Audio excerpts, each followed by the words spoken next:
Hello and welcome to The Print. I'm Triya Gulati and you're watching our entertainment wrap off script. Dhurandhar fans are disappointed over the raw and undekha version of the film. Puneet Krishna reveals that Mirzapur was just a Guddu or Bablu ki story on his laptop. It ended up becoming a streaming phenomena. And R. Madhavan is set to bring the story of India's industrial pioneer to the big screen. Who is he? You'll find out.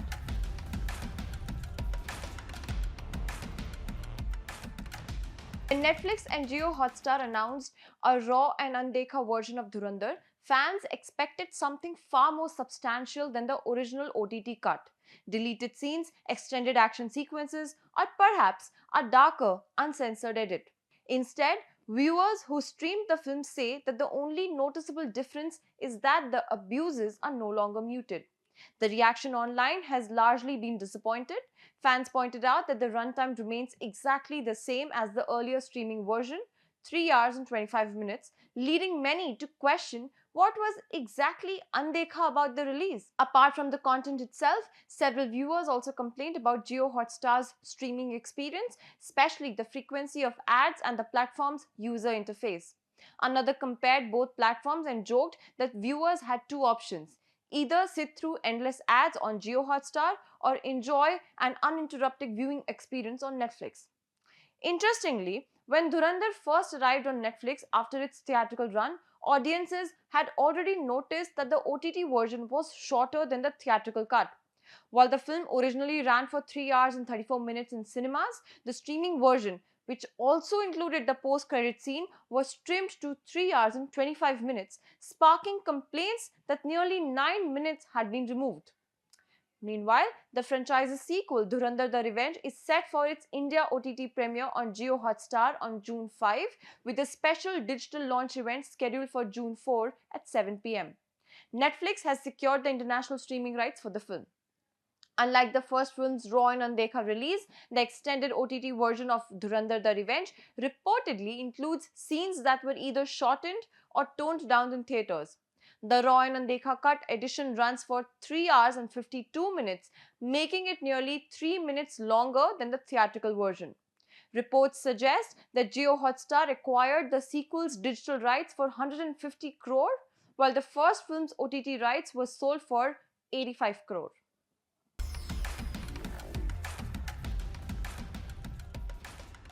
Long before Mirzapur became one of India's biggest streaming franchise, spanning 3 seasons, 29 episodes and audiences across more than 180 countries, it existed as a folder on creator Puneet Krishna's laptop titled Guddu or Bablu Ki Story. Krishna revealed in a conversation with the media platform that he kept the folder name unchanged for years, even after the show became a pop culture phenomenon. It was only when the film adaptation was finally greenlit that he created a new folder and renamed it Mirzapur the film.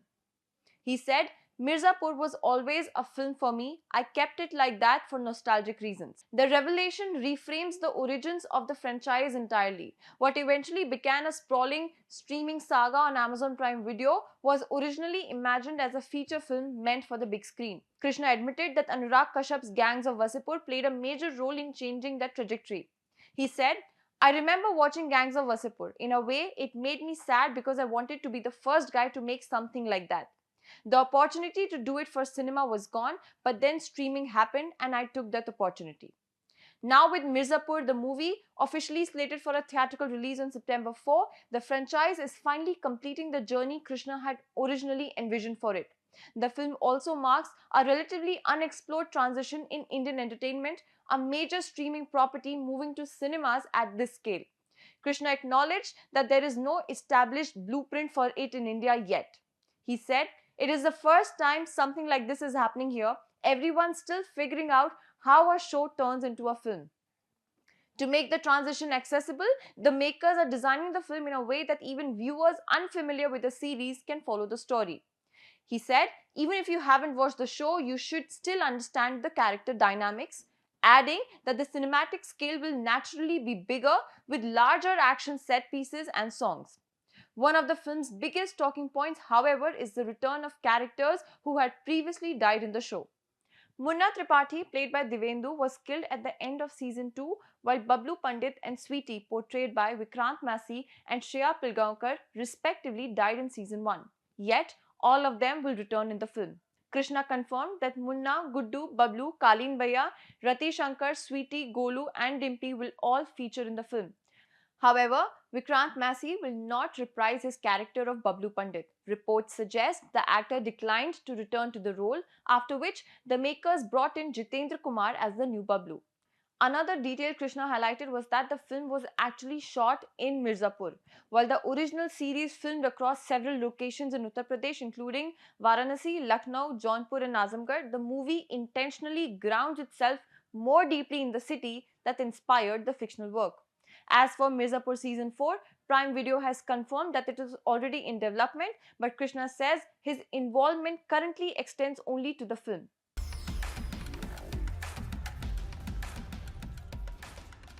R. Madhavan is set to bring the story of India's industrial pioneer to the big screen. From leaving school after class 3 to becoming one of India's most celebrated inventors, GD Naidu's life story is now set for the big screen. The biographical drama GDN is scheduled for a worldwide theatrical release on July 17. The announcement came alongside a striking first look poster that captures the spirit of Naidu's achievements in 3 words: vision, innovation, legacy. Actor R. Madhavan plays the lead role in the multilingual film, which will release in Tamil, Telugu, Kannada, Malayalam, and Hindi. The project is directed by Krishna Kumar Ramakumar, produced by Varghese Moolan and Vijay Moolan under Varghese Moolan Pictures. The film is also backed by Madhavan and Sarita Madhavan through Tricolor Films. In an effort to authentically recreate Naidu's world, the makers chose to shoot the entire film in Coimbatore, the city deeply connected to his inventions and industrial ventures. So, who is GD Naidu? GD Naidu was born in 1893 in Karangal near Coimbatore. He grew up in a farming family but showed little interest in academics. Instead, he became fascinated by machines and mechanics at a young age.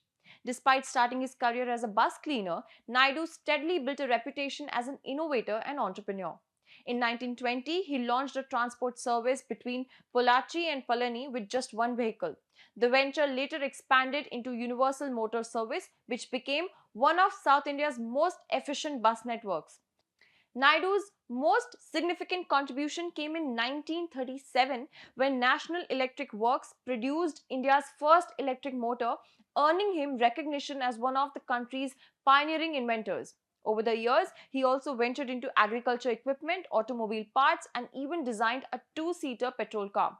However, the car project could not move forward after large-scale manufacturing approval was denied by the government.